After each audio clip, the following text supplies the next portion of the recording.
place is when the board went to start building additional facility space. So that included classrooms at Liberty Park, logically, that's was a growth area. Classrooms at Kava Heights, the new facilities there. And then we built a classroom addition at the high school. And so one of the pressure points, though, was at Fizitz Middle School, the middle school on the 31 side. That building was built for about 1,200 students, and it was about at capacity. It was at 1,200 students. And so when Berry came along as an opportunity to purchase, that created a chance for the board to clean up capacity problems in the high school. And so what they did was we moved the middle school to Berry. After we did all that renovation, we opened that building in 2020. And we did completely renovated that, opened it up, and moved our 6th, 7th, and 8th grade to that campus. The existing middle school, which we call Fizitz, became a freshman campus. So we moved our 9th graders off the high school campus. And that freed up space at the high school. And so ultimately, what the board was doing during all of that period of time was trying to accommodate for the growth that took place. As you can see, again, back here, clearly what was taking place. So the effort here was to accommodate growth. This is kind of a busy slide, but what I wanted to show in this look is if you look at the black two on the right, the freshman campus and high school campus, I'm showing you by years moving ahead, the next several years, what we would anticipate growth to be. And those top numbers, 1,200 and 2,100, are capacities. So when we purchased Berry, that created those capacities, which in effect took off any necessity or need to build a second high school in Liberty Park, because we've got room on the high school campus for any growth that will occur. Because the large growth, as you know, is going to be in Liberty Park. Yeah, and again, I have a problem with Yeah, added development, impervious cover, but also added bodies in the school system. And I get the agenda packets every week from City Hall, and it seems like every single week I'm seeing annexation, annexation, annexation.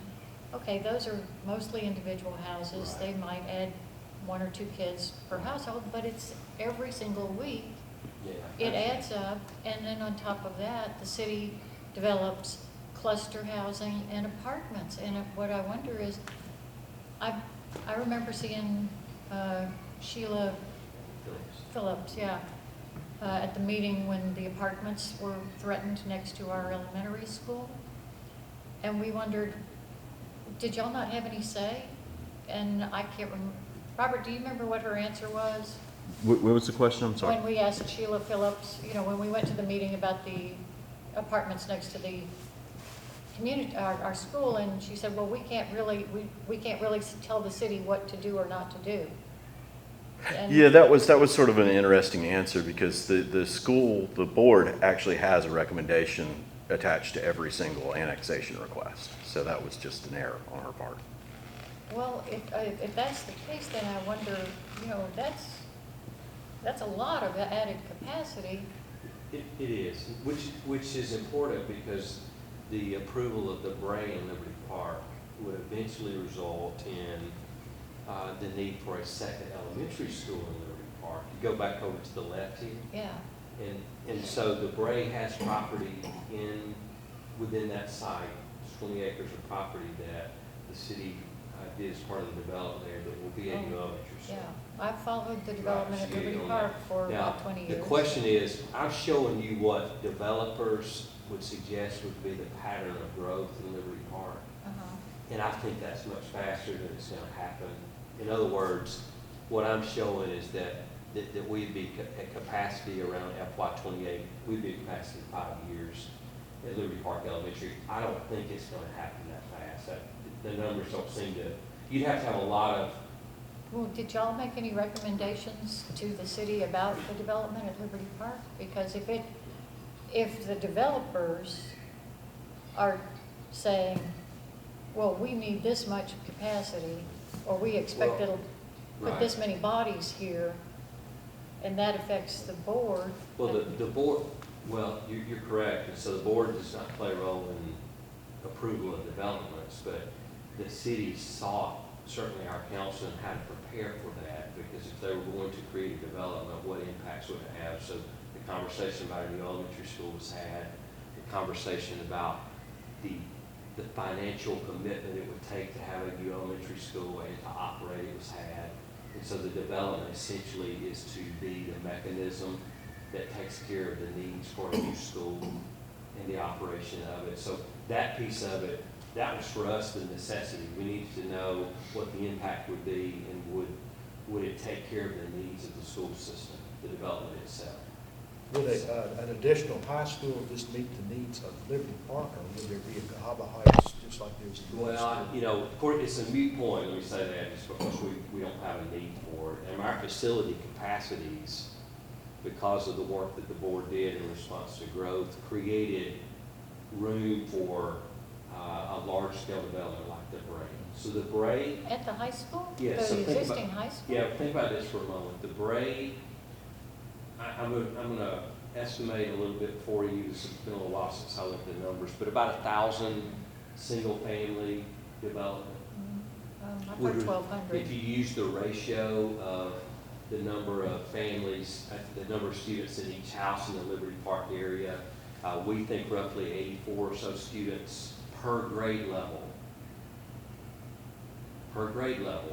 when it's fully built out. So at the high school, well, at the freshman campus, if you add 84 more students, you got a lot of room. Yeah. At the high school, if you had 84 more students, you still have room per 84. grade, because you're talking about 250 more students.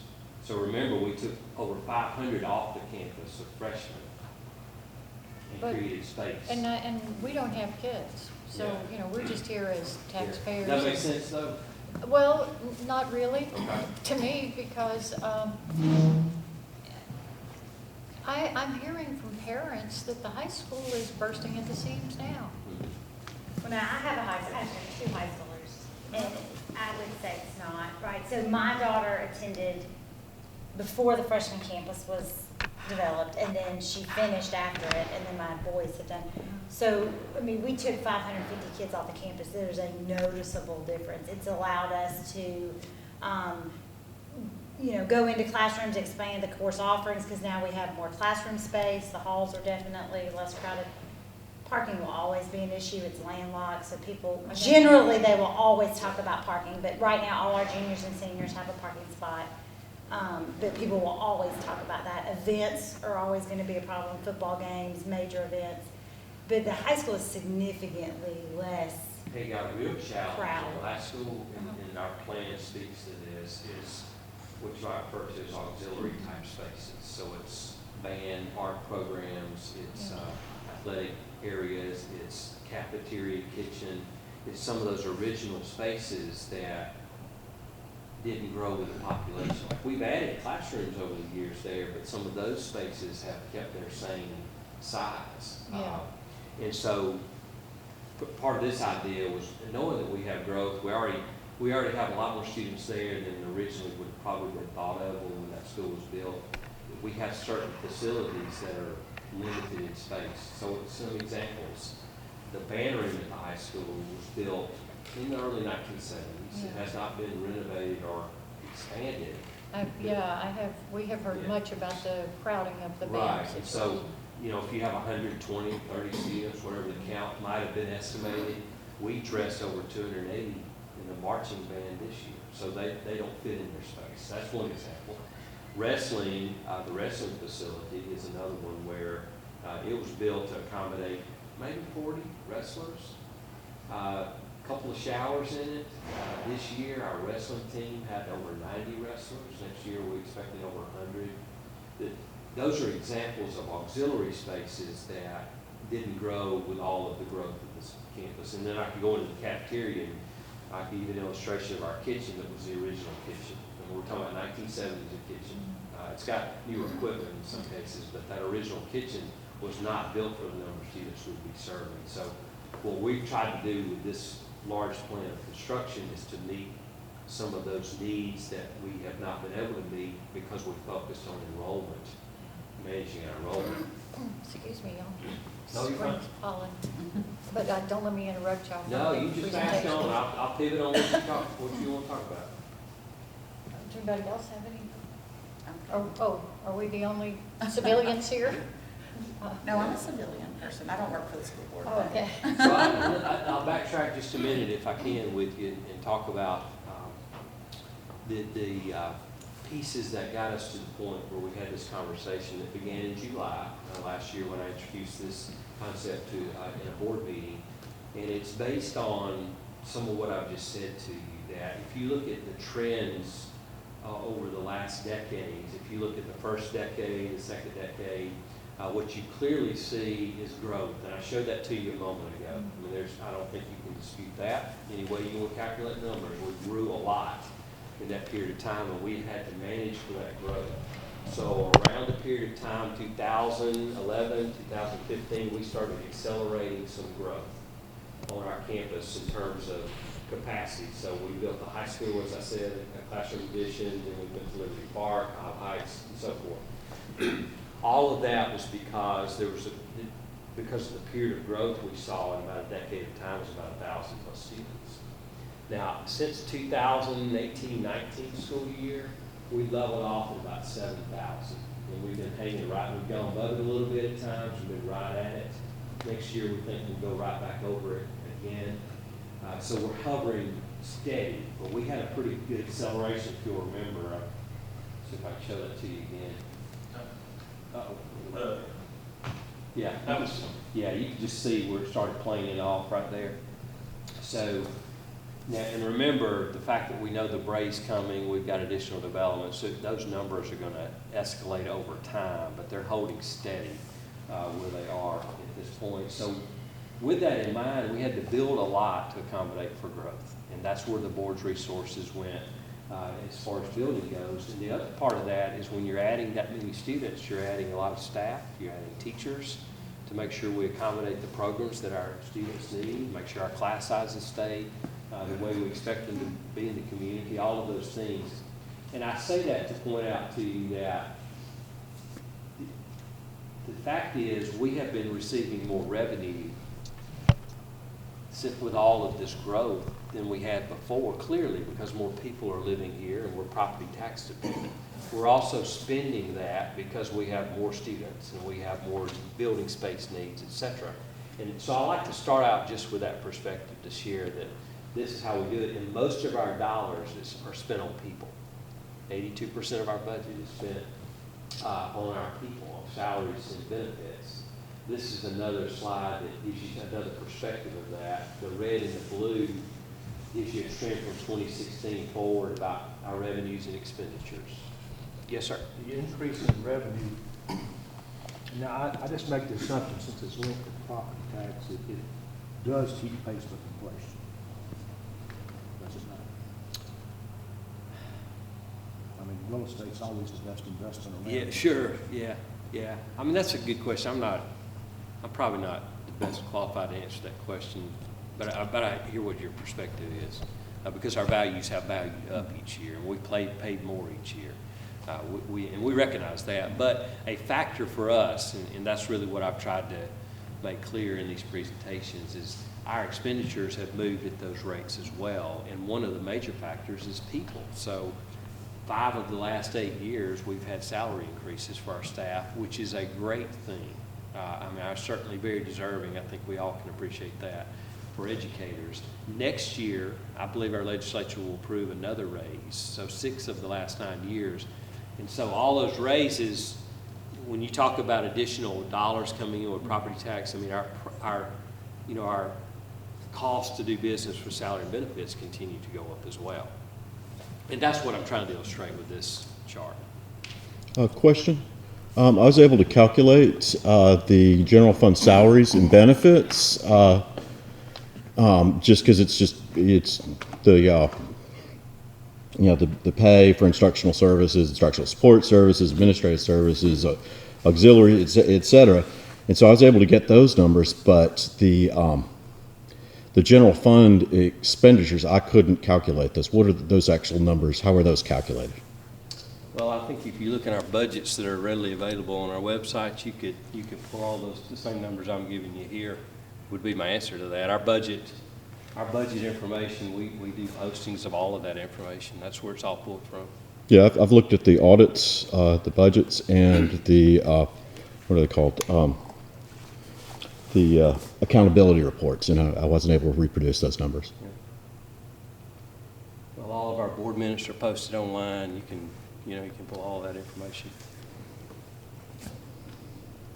So that's the revenue expenditure side of things that hopefully is helpful just in the context of the conversation about additional tax revenue. And so I enjoy sharing this. I'm going to ask Whit to really share it. He does a great job with it about, just so you know how our school system is doing.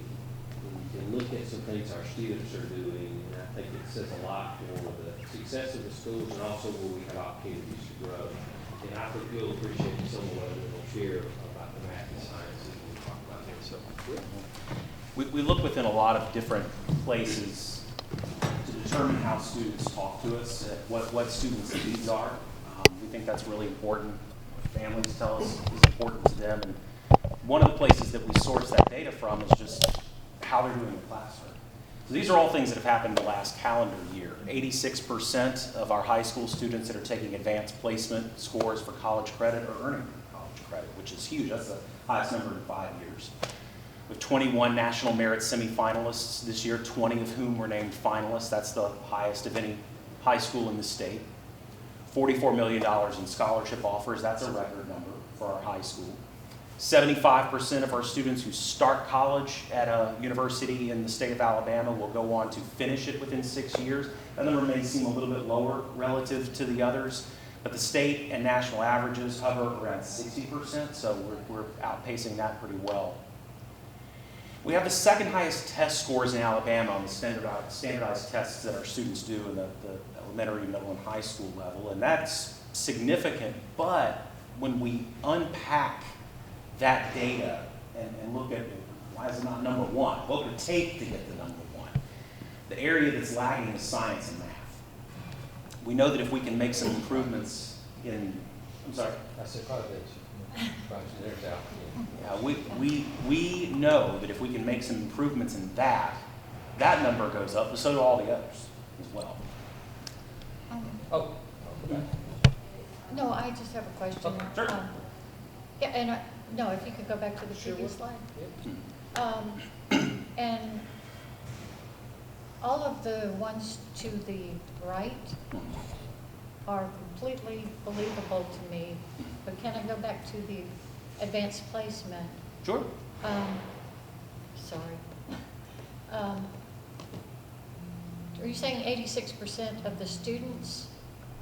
That's 86% of the students? 86% that Took took an the AP advanced placement class. test. Right. Passed. Okay, So not the total student population. okay, because I Hundreds understand of that students. there are some very, very high achievers at the high school, and I understand from some retired teacher friends in all systems, and I'm a teacher's kid, and niece and granddaughter, and, you know, was raised by a tribe of teachers, that some of the kids are so, advanced that they take multiple AP and dual enrollment classes, and it's possible, I guess, that some seniors could load up their entire career, their entire We have children that take 7. 7, wow. And we Okay. offer at least 36. 24 different AP courses. 36. So it might be, Wow. it might be misleading to the general public. They might look at that and think 86% of seniors place well enough Yeah. on the, I hear you, and so the reason we're careful not to just throw images up on video or try to portray them like that is when I do presentations like this, that's where we try to explain that, because we're giving you an image and we'll talk about it. But you're exactly right, that is based on the ones who took Right. the test. so it could be 20% of the senior class or 25% or. That actually got a qualifying score. Right. It could be, but you know, what I don't have up there is although I think it would be higher, but I don't include dual enrollment credit that many of our students get, early college credit. A lot of them go ahead and get college credit Yeah, through means besides AP. So they may not be an AP program, but they could be doing dual enrollment or early college, things like that. So and that's not included, but there are other avenues to get that credit.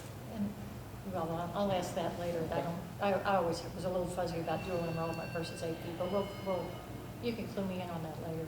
Yeah, Um, well, they have different advantages, and depending on what a student's needs are, they fit a niche pretty well. Okay. I think because if a student is planning on doing maybe a 2-year degree, dual enrollment can make a lot of sense. Or if they just want to start getting credit, and their Yeah. schedule in the day allows for it, they don't want to go through the AP side of things. I wish that had been available when we were in high school. We've continued to grow that, and it's a really good program. Early college is a great program. Jennifer can tell you this, Alabama and Auburn offer early college opportunities where if you take a certain number of hours while you're in high school from the early college, you're automatically enrolled. You get automatic acceptance into Auburn and out. So our kids, especially if you are not a great testing for like an SAT or SAT, if you take 17 hours in our early college, which we offer, I don't know, several hundred courses that you kind of take online yet in our classroom, you can get automatic acceptance. So they'll take 1 or 2 a year starting as a freshman. They get that college credit, they get automatic enrollment, but it is also transferable. So Alabama and Auburn credit would go to almost any university. Dual enrollment, I had a child that took it because I wanted her to take pre-calculus while she was with me. Because math's not her strong suit. But it's transferable too. It's Jefferson State, so it has a little bit more limitations on where you can transfer. But still, she took it. It was, I don't know, maybe $200-300, but she took it while I could help her. She got her college credit, and that's all she really needed. She's elementary education, that's all she really needed. For math, it's not an education math. So depending upon the need, and our counselors are really good at saying, okay, what's your long-term goal and what's the best fit that gives you the most option. My son takes mostly AP because, I don't know, he'll go as far as humanly possible. He'll be on the West Coast doing college. Sorry for nitpicking, but you've been married to an engineer for 50 years almost. I'm an engineer, so I get it. Yeah. You like details and you like numbers. I married one, so I wouldn't have to do the books, Trying to, well, I got the exact number of students that took AP in our annual report. I was trying to pull it up on my phone. We have pretty I don't have it. low self-service in here. Oh, it just came up. Let's see here. If I can find that AP information for you. 634 students. And they took a total I don't know what the of 1,400. Enrollment 10 through 12, enrollment's a little bit over 1,500. Okay. So it's a large number of students. So on the science and math piece, kind of going back to the opportunity to make some gains there, we think that's significant because the class of 2021, which is the last cohort that we have data for, nearly half of them enrolled in a STEM-related major in college, science, technology, engineering, mathematics, something in that field. So clearly, they're telling us through multiple ways that that is something that's a significant area for them in terms of learning. The other is world languages, where over 9 out of 10 of our graduates last year took at least one world language class while in high school. And we have a group of over 100 every year that are earning a seal of biliteracy, which speaks to high proficiency in a language other than English. And world language is not an Alabama graduation requirement. We talked to the world language department chair at the high school. I had her on a podcast recently. What is the significance of this? She said has a lot for students to do with improving literacy and performance in their primary language, English. And then also, for a lot of students, it's a marketable skill. There are students who are leaving high school and going to work. One student in particular that we heard from recently who is wants to major in nursing, but has taken several years of Spanish at the high school, which is already working in Children's of Alabama as a translator for families that come to the hospital whose primary language is Spanish. And so they see it as an asset to their learning. The other thing that we see students telling us as an asset to their learning are things like arts and athletics. 1 in 4 participate in at least one athletic team or program in the schools in 6th through 12th grade, and 2 out of every 3 participate in arts. We have nearly 350 students this year that are doing both, which is just remarkable to me. But this speaks to the idea that they are learning skills for life in those programs. And a lot of times it's the soft skills that employers are telling us they want to see in people, the ability to work collaboratively on a team, the sort of precision, time management skills that you get in the arts. I think about my wife when I see that slide, because she majored in theater, did musical theater all through high school and in college. Her degree, but she works in a STEM field in the healthcare industry. And her supervisors have told her she's consistently one of the highest performers in her team because of those skills from arts, the attention to detail, the focus on deadlines and getting things done in a timely fashion. So I say that to say that our philosophy is that every space on school campus is a learning environment. And when we go to the Alabama Department of Labor and ask them what are the most in-demand jobs, the fields that we seem to be growing the fastest in the state of Alabama, this is not outside, this is in Alabama. It's engineering, computer technologies, and healthcare. And so going back to, again, the STEM idea, we see that not every student's going to do STEM-related field, we can respect that, but getting exposure in those areas would be significant for everybody. If we can give them an edge as they're preparing to leave by opening up that learning opportunity earlier, getting in that STEM mindset, that critical thinking mindset at an earlier age, it would give them better preparation for when they leave us. The challenge with all of this is, as I like to say, preparing students for the future in facilities that were built for the past. The average age of our campuses is 49 years old. About half of our schools are older than the school system itself. And so there's a lot of needs in terms of the physical plant of our school system that we've identified. And I think the images that you're about to see sort of tell the tale better than the data itself. Right now we've got about close to a 250,000 square feet of roof that's in need of replacement in the school system.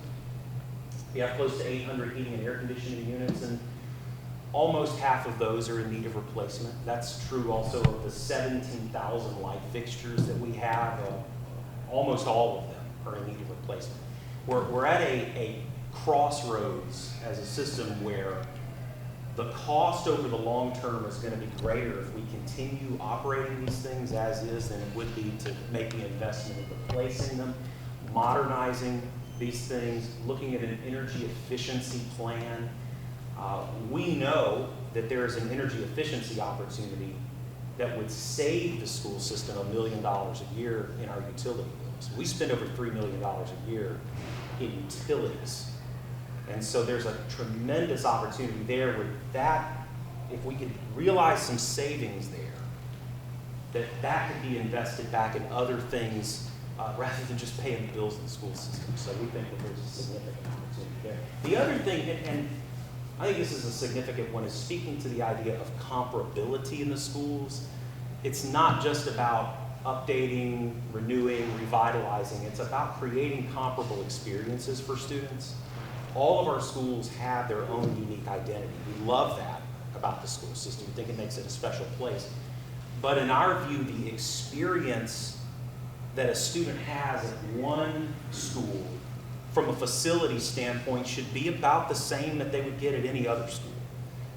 And so this chart gives a good summary of it from the elementary standpoint. Like East and West, our largest elementary schools in terms of enrollment, smallest gyms in the school system. When they have an assembly, they're packed in shoulder to shoulder. So they've got to have some breathing room there just to be able to do the things that they normally do that the other schools do. They have no multi-purpose room, no meeting space that you could have a community meeting, a professional development meeting. They're just having to borrow other purpose-built spaces in those schools. They don't have auditoriums? They have an auditorium, but for if you needed to have like a staff meeting, you needed to have It's in their gym. it's in their gym, yeah. So they have a stage in their gym, like you say here. But that gym's used during the day for PE. And after school, it's used for extended day programs. And so they're put in the position of having to commandeer other spaces in the school that are used for other purposes in order to have gatherings, meetings. You know, if the school wants to have a science fair, if the school wants to have a living history museum, if these schools have multi-purpose spaces, that's what they use that for. But they don't have that at East and West. Can I- Valley Ridge, certainly. To back up, if I can ask a question about the air conditioners. You said that we can save $1 million a year by replacing all the air conditioners. Why haven't we done that already? $1 million a year would be a bond issue that, using the same math, would be $20 million. $1 million a year is based on about a $21 million project that you So, can finance. so why haven't we done it? Why haven't we done it? Because we have financial limitations on our ability to do that. We don't have enough room in the budget to issue a $20 million bond? At what would you be willing to give up? I'm just asking a question. We don't have, Would we give up the theater program? Would we give up class sizes? What would we do to get those dollars? I'm asking you, what would you prioritize? well, I'm saying that if we can save $1 million a year, that $1 million funds the bond issue. I mean, that's the savings right there. Yeah, Would well, we get enough old air conditioning? It wouldn't fully fund the bond issue, number one. So, and number two, you need to have debt capacity to do that, even though you get those savings back. And so you have to, your bonding agencies look at your debt capacity. And our debt capacity now is not such that we would want to put more debt on the system without a revenue stream to do it. Yeah. So that's the rationale. I hear what you're saying. Seems to make sense, but there are other factors, particularly with debt capacity, that you have to consider. So. Is there a specific category of maintenance that has a yearly allocation to it that we will spend this much on maintenance? We do. There's not any state dollars necessarily allocated for that. It would just be something we would have to line item out, and we do. For facility upkeep, we certainly invest a good bit in operational cost to maintain. But when you talk about this large scale of a need, and it's not just mechanical systems, it's roofs, it's lighting, it's building envelope things. You're talking about projects that you just can't notch that much. We can't notch that much out of the budget we have unless we pulled something else back, in which I described earlier as people. Like, it's where do we give up the programs we have or class sizes we have in order to grow that room to purchase, I guess is the best way to put it. I just see budgeting as a process in life. Budget, and you have to pull back, you measure people's efficiency, but how well they pull back. I think the difference for somebody, let's say raising a family or you have your own home, the difference for us is that we don't control the variable of students coming to us. And so, But that's where I have a problem. well, I understand, We should have but the that. school has to take what we have, and this is what's in front of us, that we grew, at least from 2004. I mean, we can show a 2,000 student growth during that time. And so the board's resources the last decade have gone to enrollment. I mean, that's clearly what it was. And so to your point, if we didn't have that enrollment, could we have addressed these things? Yes, I believe we could have, but Then we had shame to. on City Hall. Well, I don't know. I mean, this is the reality for us, and we just have to make the case of why our resources have gone where they've gone. Because, I mean, I think any taxpayer ought to know that their dollars that they're paying are being invested wisely. And our whole conversation has really been about that. Like, I hear what you're saying, and if we got to control the variables of the student enrollment, it would be a whole different scenario. But we don't get to control that. That makes me insane. But that's in most communities. That would be most thriving communities are going to deal with the challenges of enrollment because people want to be a part of the community, and that's part of the thriving piece, I think, of community. I mean, like it or not, the growth piece, I mean, that comes with it because people want to be here. I guess I just, university, I'm just picking up that study here at schools, but it seems to be maintenance items like roads and everything else are almost at the back of the list. And, Well, I think unfortunately that can happen, and it can happen in schools as well because most of your dollars are on people.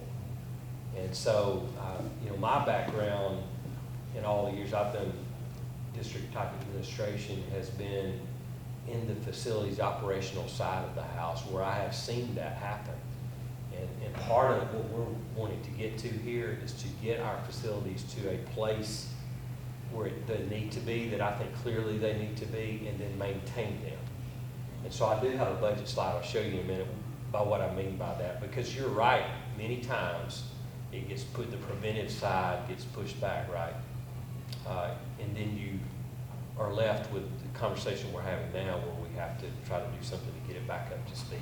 And I think that's a lot I of mean, as a board, if I'm faced with the decision of how do I spend money, do I acquire a building or an expansion so that my kids have a classroom to be in versus having 30 kids in the class? Or do I overhaul an air conditioner or patch it?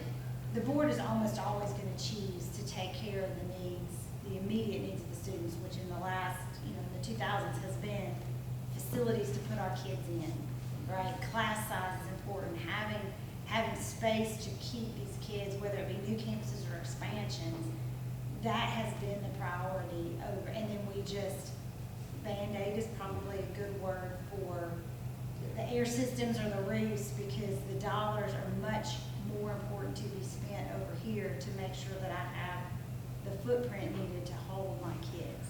I would say it this way, when you're doing capital planning, to Jennifer's point, the scaffold really is this.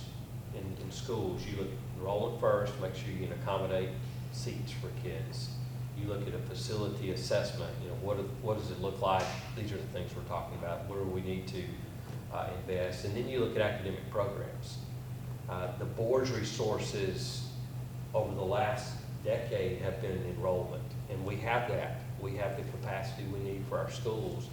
This conversation now is really about the facilities we now have, the aging facilities, and then the programs that we have.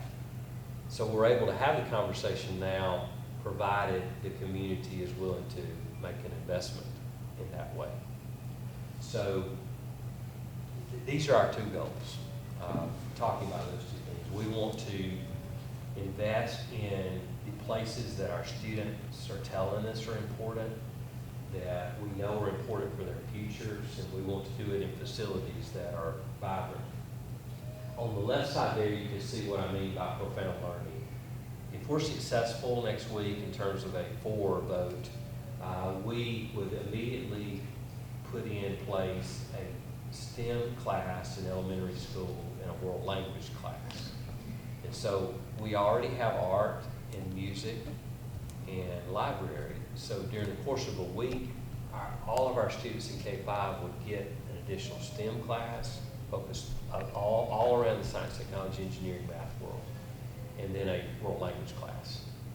Because that complements the really robust programming we already have Are in you middle talking and high about school. physical structures? No, I'm sorry. A teacher. We would have kids would go to a class. It would be a STEM class, and they'd go to a languages class, and that would complement the art, music, and library that they have. Because we think the full array for earlier for our students, that they get a full enrichment experience, that STEM, humanities, arts, we think that would be position them So it'd well. be 10 teachers. We would add 10 teachers to the That's elementary right. system, 2 per campus to teach a STEM and a world language. And what I've heard about the languages, and I come from an area of the country that was bilingual when I was growing up. Cajun country, when I was a kid, we had kids who started first grade not speaking English. So I appreciate Yeah. that. But I have heard that the foreign language in the early grades is just 1 6 weeks period. Well, Is that we- true? That we- seems all weird. the design is that we offer 5 languages in our high school. Uh-huh. French, Spanish, German, Latin, and American Sign Language. Is that we would offer those languages to our students in elementary grades over a period of time each year. So they'd get some Spanish, some German, some French, and so forth. That's the design we'd like to put in place. And so over a course of 6 years, they've had experience in all of those areas. And so during the course of a year, there would be different segments of time where they focus on this language and then this language. It wouldn't be one single language that's complete immersion for 6 years. We want to give them experiences in all the languages that they eventually can take when they get to high school. Is that a practice in other areas? Are y'all modeling this after other? Well, Most schools will have one language experience, if they have a foreign language in elementary. Not a lot do, but those that will have it, most would do that. Some may offer multiple. So I think there would be a variety of what you would offer. We want to try to give a wide range of experience for our kids in the programs that we know they're going to get to go to in high school. But it's not a full immersion one like what you're talking about. But that's it. And all of that, we would put that in place in the fall, so that happens immediately. We also want to invest more in what we call just instructional coaches or partners for our teachers. So we put one coach in each of our buildings that's not an administrator, but would be really an expert in instructional strategies that could help all of our teachers, equip them better to be better at the work that they do. We want to give a lift to our teachers because we have great ones, but they all want to improve in different ways. And if we have someone completely focused on doing that and coaching teachers in our buildings, that's a model we know can be successful. Would STEM be a single survey portion to give an overview of all the STEM elements? It would, and largely, in elementary settings, it's largely hands-on around design processes. We have a pilot at Liberty Park we've been running for a couple of years. It's really a neat class to go in and see. It's very much hands-on design, experimentation process that they're incorporating the elements of STEM into it. And so we would have curriculum really based on that in an elementary environment. So specials are like electives in high school. A special in an elementary grade is more an experience like that. It's designed, engaged, really highly engaging for kids. And what those do, those build to the career tracks that we have at the high school. And so we have established some over the last couple of years where you can go into a health science career track, you can go into a design and drafting career track, where if you get them involved younger, then we can fill those paths where they can take 4 to 6 courses. So for engineering, we have design and drafting. We have kids that get their CAD certification as freshmen and sophomores, and they work doing CAD. I mean, I didn't see that until I was a sophomore in college. And then we want to expand those. We want to start looking at a civil engineering pathway because that's the #1 engineering discipline in the state of Alabama. Health sciences is getting full. We want to expand to nursing, not just physical therapy. We have architecture. We have the cybersecurity and the gaming platforms. We have accounting. And so we're trying to create these almost like a mini STEM academy at the high school where you can get these specialized skills that will take you to college or to straight to the career field. And that the younger kids are who build those programs when they get their interest. I was in a class yesterday that's an architecture drafting Oh, I've class. heard good things about that. Incredible. There's some recent press on this class because the kids were working on designing a concept for a young man who lost his fingers and couldn't catch with his glove. And they showed me yesterday all of their different designs, and they're using 3D modeling to do it, which is fascinating. But they came up with all these different designs that they're working with, and they actually worked with a prosthetic firm to kind of bounce ideas back and forth. And I don't know if they'll find a solution, but the process of design iteration, which is what you do, in an engineering type world, in STEM world, it's fascinating.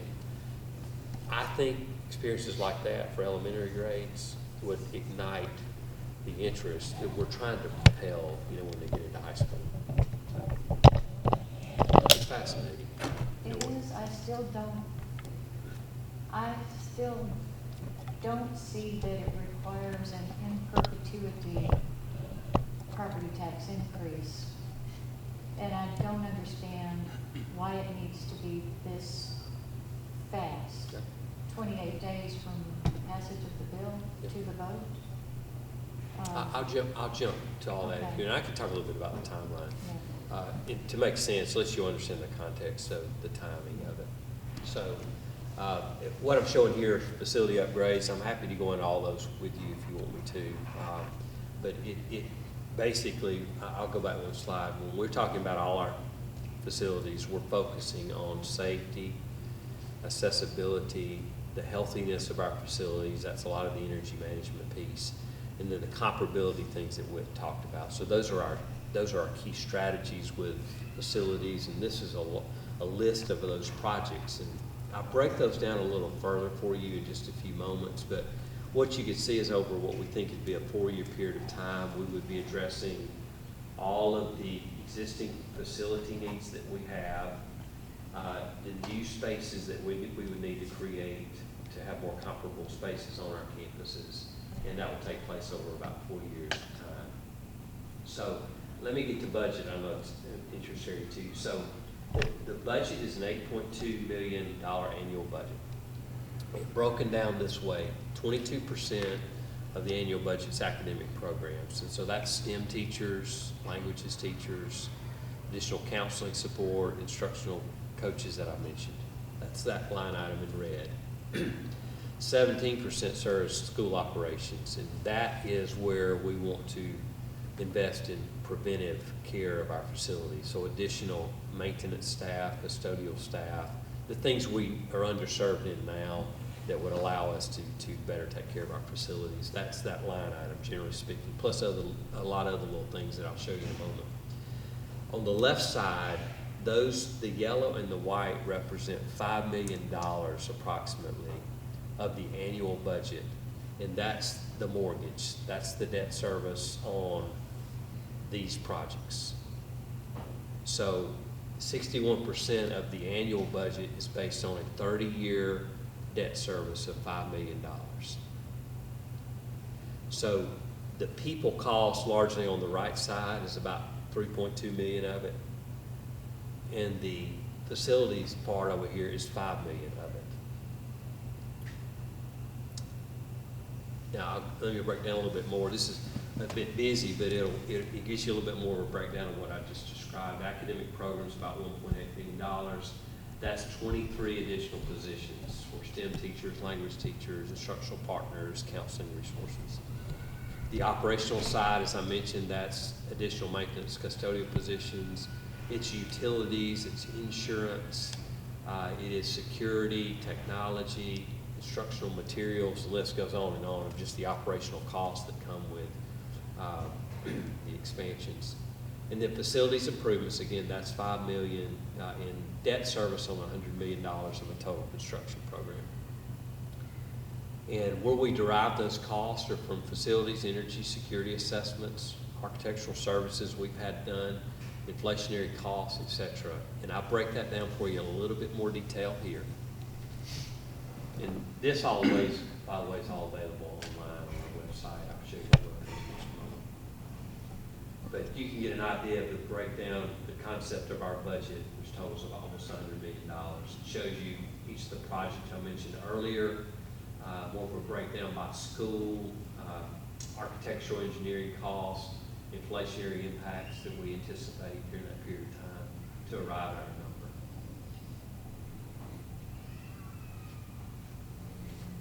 Now,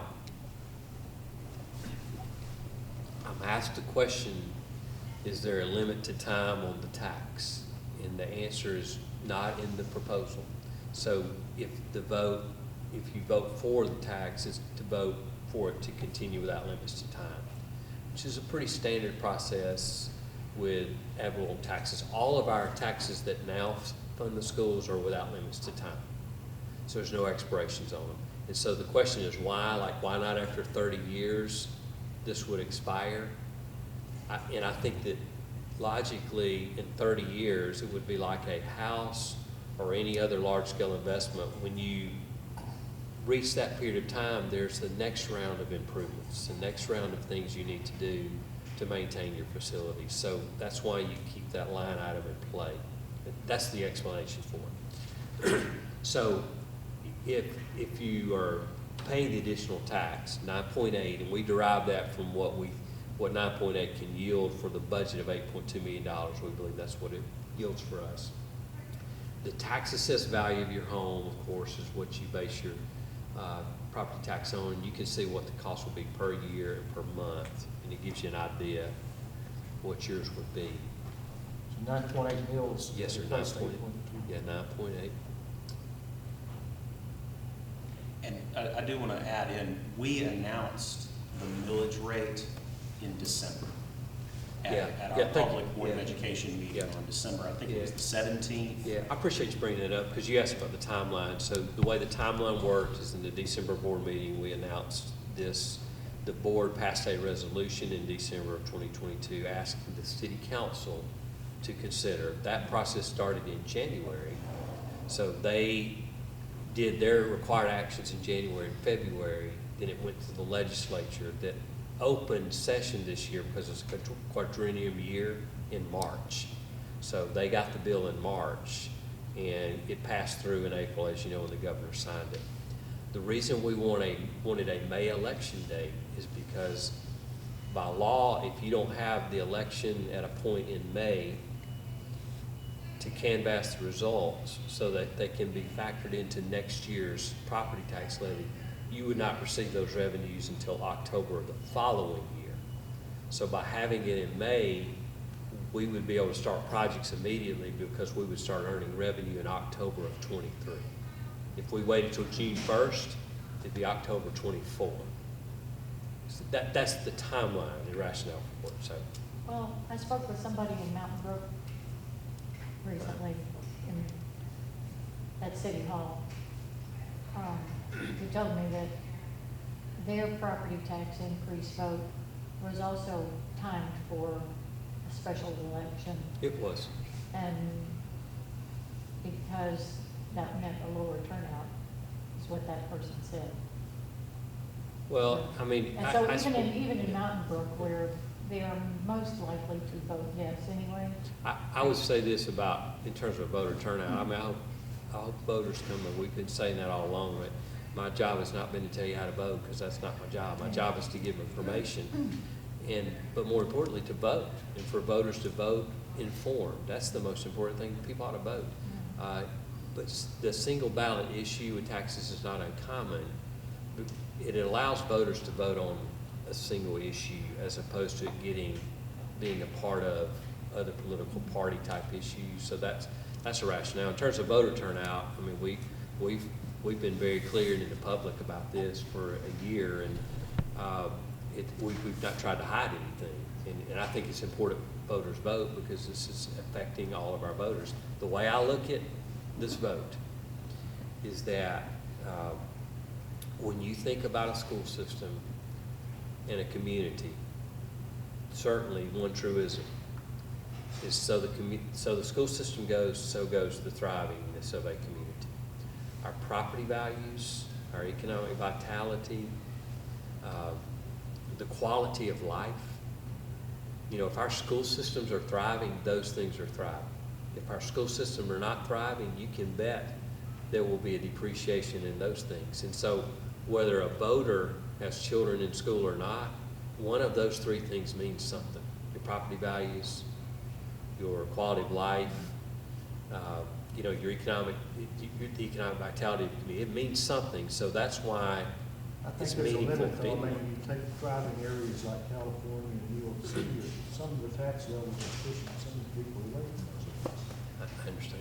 I understand, and that's And, fair. you know, I would just like to think that there is another way. And I know you all have done an enormous amount of work, and I wouldn't want your jobs for anything. I couldn't do it to start with, but it just seems like there should be a plan B. And plan B might not be optimal, Mm. but I know there are problem solvers. So Plan B, if this doesn't pass, what's gonna happen is the reality is some of this stuff has to be done. The energy, the HVACs, the facilities, the safety, it has to be done. So it's gonna be roughly $40 million of stuff that will be required. We would take that out on a bond, that's roughly $2 million a year. We do not have $2 million a year in our budget, which means I have to take the levers that I have and use them.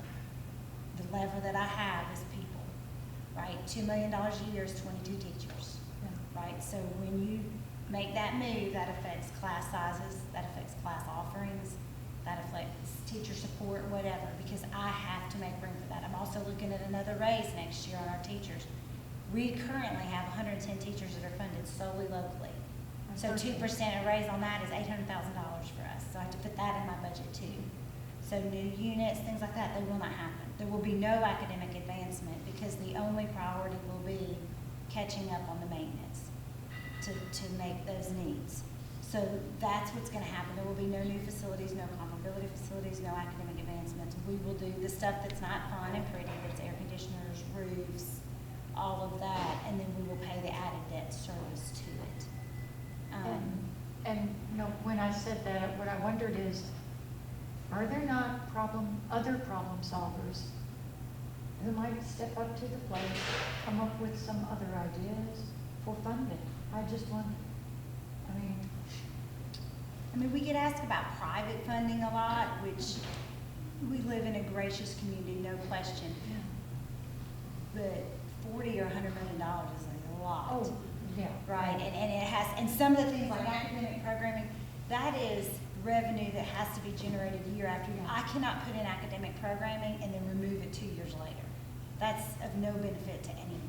So anything that is people-driven has to be a constant revenue source. Or I can't offer something that I cannot ensure that I can continue to pay for, and that's all people. So, I mean, private fundings and stuff, we look at grants, again, grants are the same as private funding. We're talking $40 to $100 million, 40 for the bare minimum, 100 to the max. So I'm not sure that even in a community as gracious as ours or grants, you know, we don't qualify for a lot of federal type aid and stuff like that. So I'm not sure that there's another creative problem solution that is going to generate that. The largest fundraisers we've ever had in the school system have netted a few $100,000. yeah, I can appreciate that because, you know, the turnout is good for any given community. I mean, we just had a very nice one in Cahaba Heights, but it's a small community. That's right. And I can see that. And those dollars are valuable. What our PTOs and boosters, Yeah, I mean, right, they add much needed additives to all of our schools. It's the, you know, the icing on the top. So, I mean, we wouldn't necessarily want to cannibalize that either. Because those are things that are important to those schools and those teachers and those students that fund those. Yeah.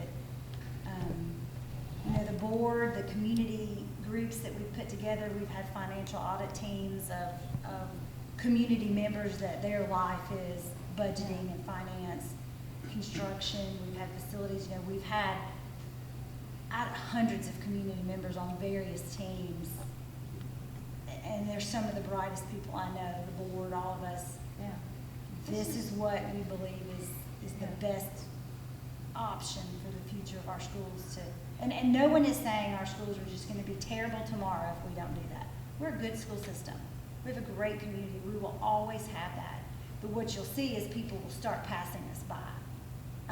You will see a lot of funding in charter schools where they'll start passing us by, STEM academies, our communities that have already have better facilities, and then they can do their academic programming.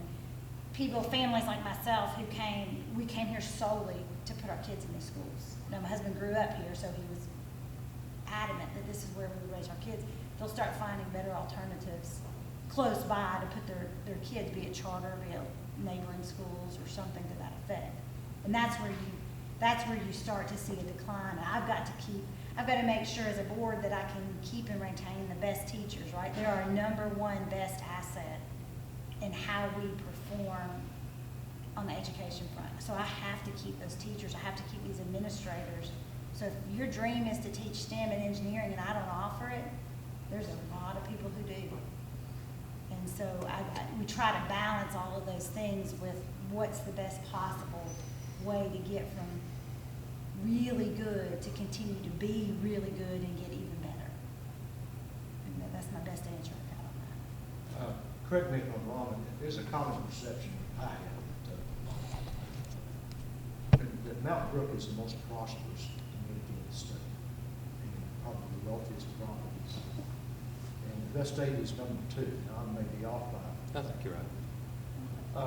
And I know when we were annexed into West State 20 years ago, whenever, I made a comment to someone back then, I said, we're living next to the most prosperous community in our state. Don't be afraid to imitate success. Now, it may be just fortunate for success, but, and it may just be, well, they've got the property and the revenue to match it. But you all ever look at them and see what they're doing just for comparison, and see like, it's not just the dollars coming in, the revenue flow, but are they doing something along the STEM area in particular? They do have specials. They do have a language special. They do have a enrichment type special related to STEM. That, you know, I think we're very comparable in many ways to Mountain Brook. And in fact, you know, we're second only to them in test scores, and those test scores are really close to one another. So I think we really do a very nice job. But certainly, I mean, the STEM concepts, we've looked at many different schools, even in the state, that have STEM programs, and what's the best model for us. Language is the same thing. We try to be thoughtful about what we think will be the best for our kids. So yes, certainly. But we'll take instill ideas from any school that can help us be, Maybe, you know, be maybe better. part of Mountain Brook's situation is that they're landlocked and I don't know where they would go to annex Yes. or build multifamily, and I'm not against multifamily, but it does seem to have put some stress on our system, just with the increase in people. Interesting.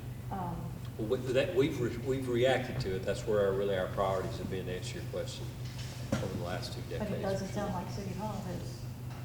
Well, Slow you know, down. I feel like we have a really good partnership with the city, but it's hard for me to speak to Yeah. those kind of thought processes prior to my being here. But when I arrived in 2018, this was our Because reality. I mean, I just think that if our population growth or student population growth at the very least had been a bit slower pace, we wouldn't be in this situation. That's a fair statement. I mean, it is, but, look, the city wants to grow, they want additional revenue to do the things that they want. So generally how it works is the city says, we want to do X, Y, and Z. What do you need to make that happen? And that's what we provide, right? And that's kind of how we look at it is, look, Yeah. we have to have a new school, we have to have land, whatever it may be. Because we are not on the, how do we develop the city? Mm. That's not our job. Right. But they do work with us closely on, we want to do this, what do the schools need to do it? And so that's how we run the balance of, we need this, so we'll need to partner, we'll need to, you know, have things taken care of so that we can assure that we can handle all the students. So I'm not sure it always worked that way, I'm gonna be honest, I'm not sure that I feel partnership was bad always that as strong. this other lady left, I feel like I'm sorry. Oh, Oh, no, no, she she's the works here. director of the She works preschool here. downstairs. She's a parent, but she's Yeah. also the director of the preschool, so Yeah. she was, Oh. Yeah. she helped us. Okay. Just Well, yes, I don't am worry about disappointed us. that more people haven't made the meetings, and I don't know what the reason for that is. I mean, I know everybody's busy. I don't know if that's because everybody. But we've had a lot of meetings in the last couple of months, so we've had a lot of people come, and we've This tried is to. only the third one I've attended. Yeah, so, oh, okay. So We've had several dozen. Yeah, we've had a number. Did y'all have better turnout at? It depends on the time of day and the audience, so some have been better than others, but what we hope comes out of these meetings is that people are informed enough to make a good decision, to share information with others, or at least point them, you know, here's a place you can go and learn about it if you want to. But I should make the probably decision. let them do the presentation, because you haven't seen Obviously. the presentation. You got it, yeah. Robert, you had a Yeah, I've got a question, a couple slides back about the budget, and also a question about the bond issue. This one down, sorry. The inflationary impact of construction costs over 4 years, can you explain that?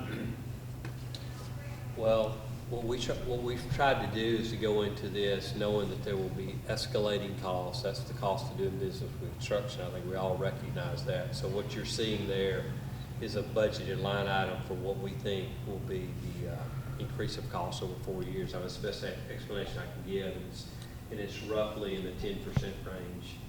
So 10% over 4 years. we also have inside our budget what we think are what are the predictive costs for construction when we start breaking ground on those projects. Those budgeted line items up there, we account for that. So. And question about the bond issue. Okay. Has a rate been locked in? How are you calculating the actual bond service, or $5 million producing?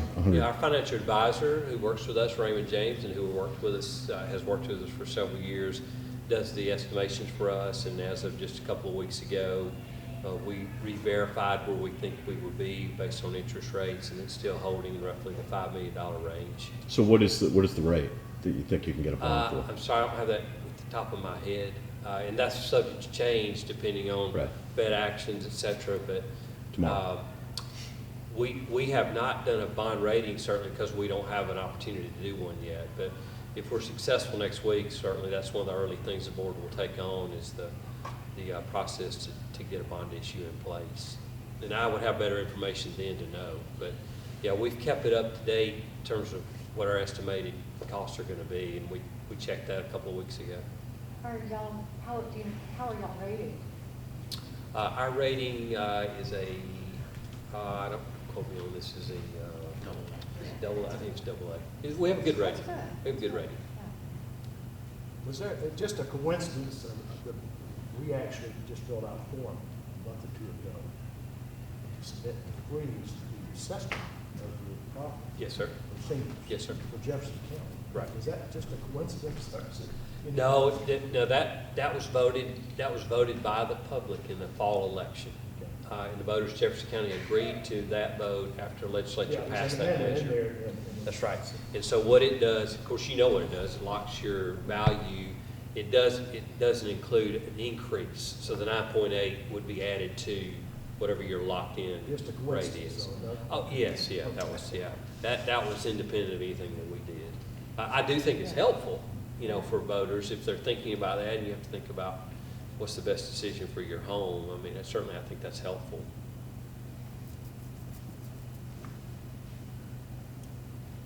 What else? Are the renderings for the high school in this presentation? I don't have renderings. I had some Well, you- design images I did. Remember, the 46-minute Oh, video that you did that was back in November summer. where I just showed some illustrations.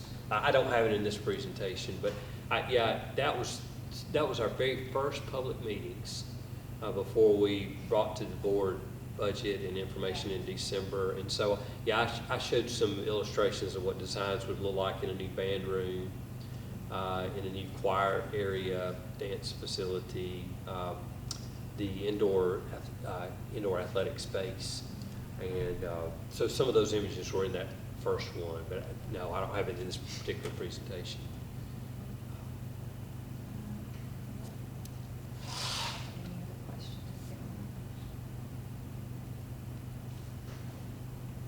It looks like some of these numbers are very particular, like you've actually got construction estimates for them.